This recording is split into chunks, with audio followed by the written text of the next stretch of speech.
Friends ఈరోజైతే fried rice ఇదైతే మనం చేస్తాం. మీరు చూస్తున్నారు కదా, ఇదైతే ఎగ్ ఫ్రైడ్ రైస్. నార్మల్గా ఇదైతే లంచ్ బదులు ఇదైతే మనం తింటున్నాము. సో ఇది కూడా మీకు ఒకసారి వీడియో చేద్దామని వీడియో చేస్తున్నాము. ఫాస్ట్ ఫుడ్ కూడా అప్పుడప్పుడు తింటూ ఉన్నాము, సో త్వరగా తినేయచ్చు కాబట్టి. సో ఇదైతే వీడియో మనం దీన్ని కూడా ఫుడ్ బ్లాగ్ కింద చేద్దాము.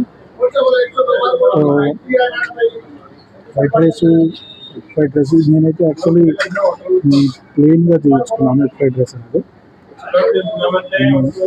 వెజిటేబుల్స్ అవి ఇవి వేస్తే కొంచెం బాగోదు కాబట్టి నేనైతే ప్లెయిన్గా చేయించుకున్నాను. చూస్తున్నారు మీరు చూడండి.